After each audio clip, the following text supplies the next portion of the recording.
राष्ट्रपति द्रौपदी मुर्मू ने पूर्व मुख्यमंत्री प्रकाश सिंह बादल के निधन पर ट्वीट किया है। उन्होंने कहा है कि प्रकाश सिंह बादल आजादी के बाद सबसे बड़े राजनीतिक दिग्गजों में से एक थे। पीएम नरेंद्र मोदी ने शोक व्यक्त करते हुए कहा है कि प्रकाश सिंह बादल के निधन से अत्यंत दुख हुआ है। भारतीय राजनीति की एक महान हस्ती वो थे। 5 बार पंजाब के मुख्यमंत्री रह चुके अकाली दल के रक्षक प्रकाश सिंह बादल का निधन हो गया है। प्रकाश सिंह बादल की उम्र 95 साल थी। बादल को सांस लेने में तकलीफ की शिकायत के बाद मोहाली के फोर्टिस अस्पताल में भर्ती कराया था। तकलीफ बढ़ने पर शुक्रवार को आईसीयू में शिफ्ट कराया गया था।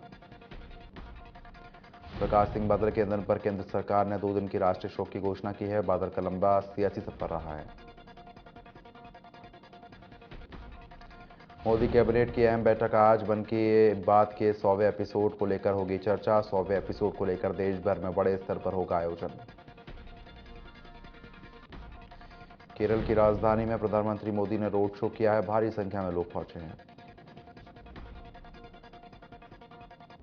प्रधानमंत्री मोदी ने केरल की पहली वंदे भारत एक्सप्रेस को राजधानी से हरी झंडी दिखाकर रवाना किया है। केरल की पहले वंदे भारत एक्सप्रेस को हरी झंडी दिखाई।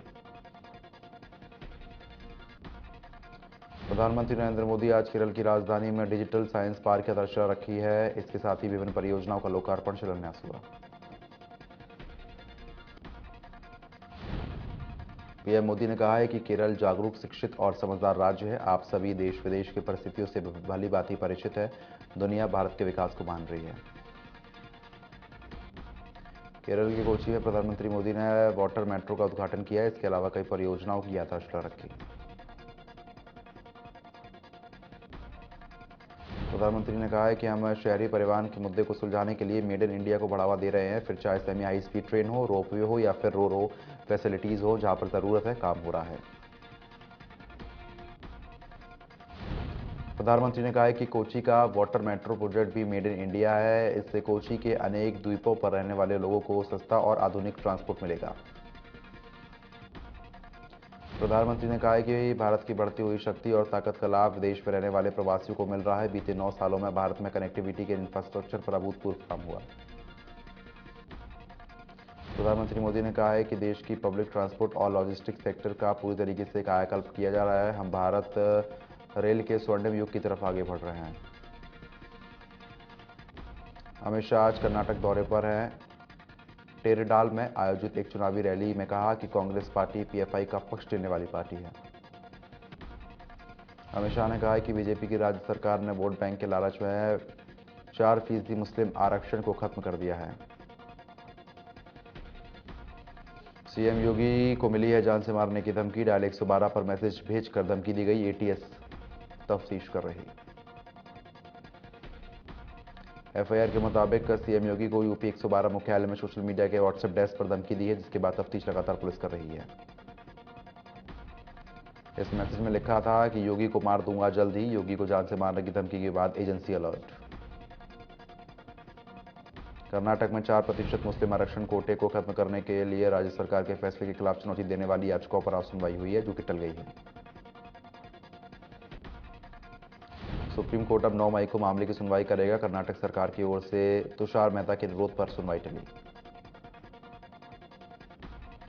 देश भर में राष्ट्रीय जांच एजेंसियों की ओर से बड़ी कार्रवाई की गई है। पीएफआई कनेक्शन को लेकर 17 लोकेशन पर रेड। उत्तर प्रदेश, मध्य प्रदेश और बिहार के कई स्थानों पर रेड डाली गई है। बिहार के फुलवारी शरीफ में एफआईआर दर्ज कर ली गई।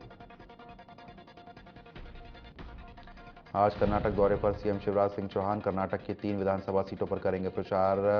बेलगांव की रामदुर्ग, गोकक और चिक्कोडी के हुक्केरी सीटों के लिए जनसभा करेंगे।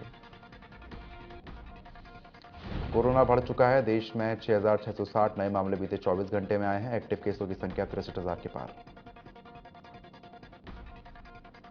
कोटा बूंदी के दौरे पर रहेंगे स्पीकर ओम बिरला। लोकसभा कैंप कार्यालय में जनसुनवाई करेंगे, जहां लोगों की समस्याओं के समाधान का निर्देश देंगे। नागौर के मेरता सिटी से इस साल हज पर जाने वाले यात्रियों के इस्तकबाल का सिलसिला शुरू हो चुका है। वहीं हज यात्रियों की तरफ से हाफिज शाह बाबा की दरगाह में हाजिरी देकर अकीदत के फूल दिए हैं। टोंक के मालपुरा उपखंड क्षेत्र के पुरानी तहसील इलाके में तेज बाइक चलाने की बात पर पथराव हो गया है। विवाद काफी बढ़ गया। प्रतिनिधि मौके पर पहुंचे। जालौर के रानीवाड़ा में एक परिवार के 2 बालिकाओं की जलकर मौत हो गई, जिसके बाद सोशल मीडिया के जरिए पीड़ित परिवार ने मदद की गुहार लगाई थी।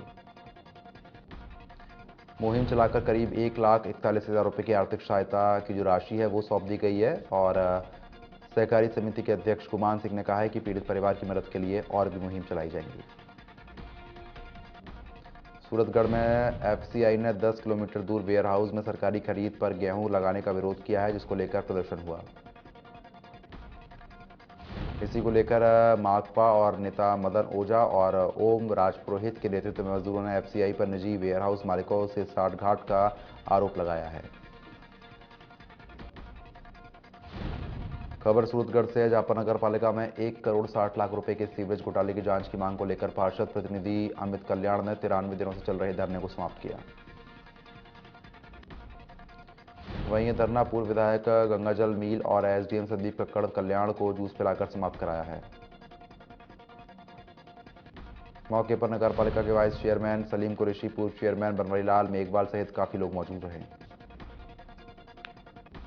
सूडान में हालत खराब है। रोजी रोटी की तलाश में गए भारतीय वहां पर फंस गए हैं। 28 भारतीय युवाओं के बीच रतनगढ़ का रहने वाला युवक मुकेश फंसा हुआ है। अब इन लोगों ने सोशल मीडिया पर स्वदेश बुलाने की गुहार लगाते हुए सूडान की स्थिति के बारे में बताया है। वायरल वीडियो में आपबीती बताते हुए उन्होंने कहा है कि पिछले 4 दिनों से ना कुछ खाया है ना कुछ पिया है।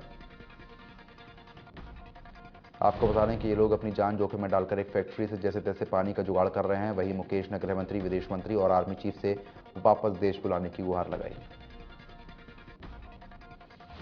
ये तस्वीरें किसी गांव देहात की नहीं बल्कि मेट्रो सिटी राजधानी जयपुर की है, जहां आज़ादी के इतने साल के बाद भी कुछ इलाकों में पीने के पानी के लिए लोग तरस रहे हैं। आलम यह है कि लोग आज भी सिर्फ टोकरी में पानी भरकर लाते हैं। परेशानी काफ़ी हो चुकी है, समस्या का समाधान नहीं होता।